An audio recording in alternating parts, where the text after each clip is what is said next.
Thanks for tuning in to Jam. Today we're going to dive into a topic that's crucial for you to reach any goals you have set for yourself: creating good eating habits. Whether your goal is fitness related, health focused, or even mental clarity, what you eat can play a huge role. So sit back, relax, and let's find a way to create good eating habits. Enjoy the show.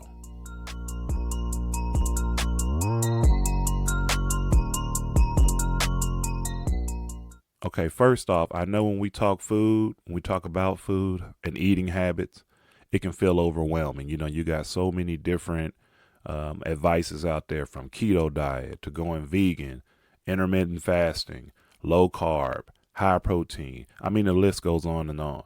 But here's the reality, and here's the truth. Creating good eating habits isn't about following the latest trend. It's about consistency. It's about balance and finding what works for you and aligning it with your goals. So let's break it down. Okay, let's start with the why. Why eating habits matter. Why does what you eat matter so much when it comes to reaching your goals? Well, food is the fuel for our bodies. The way we eat affects the way our bodies and our minds think. The way we eat affects our energy, our mood, our focus, and even our sleep quality. This in turn impacts our ability to be productive, stay motivated, and push ourselves towards success. If someone is struggling to stay focused or constantly feels tired or has low energy, it might not just be about how much sleep they're getting. It could be about the food that they're putting into their body. On the flip side, when we nourish our bodies properly, we feel energized, focused, and ready to take on the day. Our mental state increases, our clarity increases, and we become more productive, which helps us move closer to achieving the goals we have set for ourselves, whether they're professional, personal, or even health related. Now let's talk about how we can create good eating habits that can set us up for success.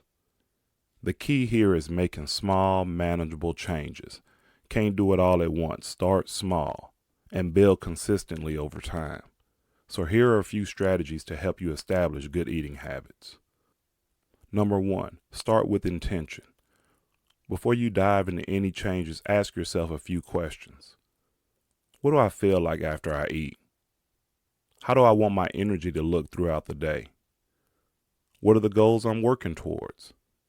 For instance, if you're trying to lose some weight, build muscle, you might focus on nutrient-dense foods, portion control, or protein intake.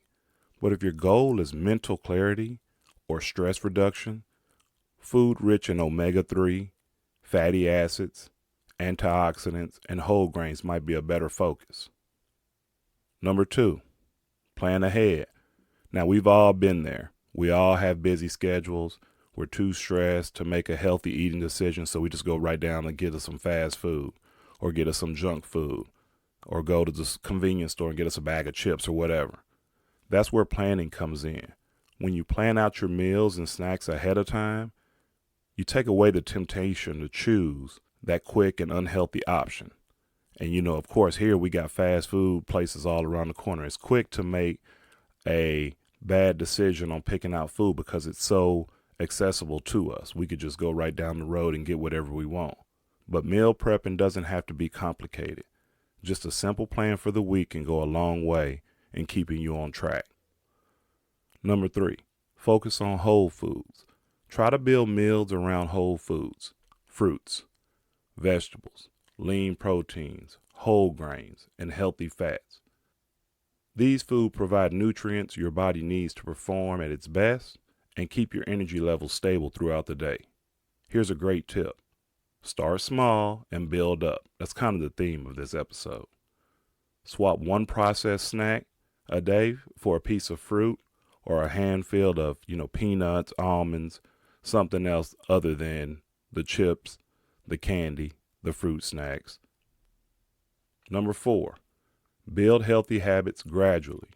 You don't need to do a full overhaul. You don't need to overhaul your entire diet in one go. In fact, trying to do so may be overwhelming and even detrimental to what you're trying to accomplish.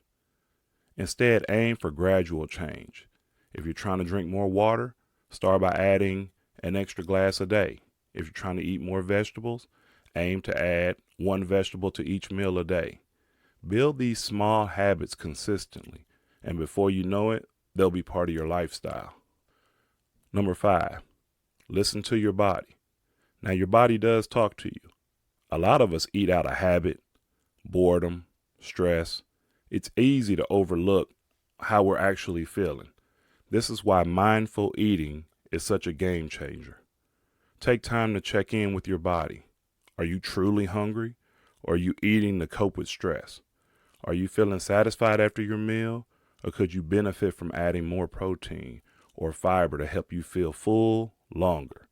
Pay attention to what your body's saying. Pay attention to how your body reacts to different foods. Okay, so creating new habits isn't always easy, and you'll feel like you're facing some challenges along the way.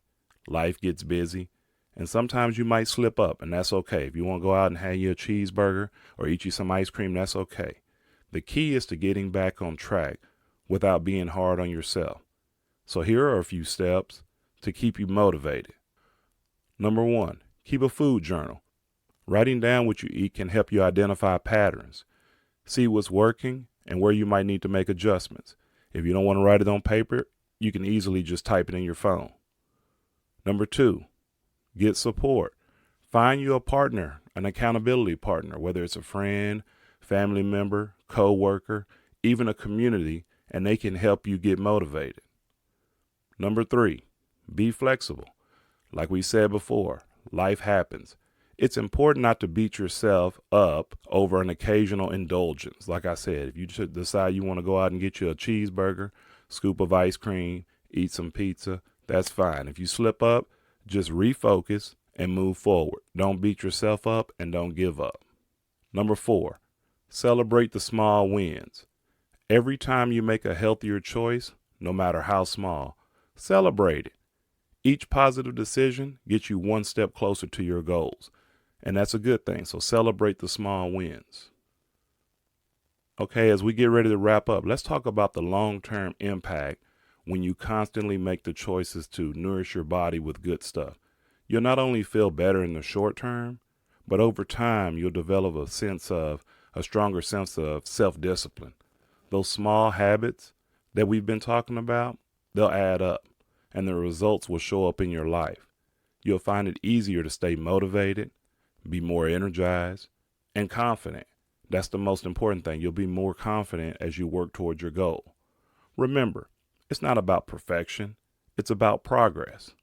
So whether your goal is to be healthier, run a faster 5K, build muscle, lose weight, or simply improve your mental state, remember, food is the fuel. By building good eating habits and being intentional with what you put in your body, you're investing in your overall success and your overall health. It might take time, but with patience and consistency, you'll start to see the results. I hope this episode has inspired you to take a closer look at what you're putting in your body, your eating habits, and how they align with your goals. Remember, you don't need to change everything overnight, but taking small steps each day can get you closer to your goals. So be careful what you put in your body, pay attention to it, and listen to what your body's telling you. If not, you may be jammed. Thanks for listening.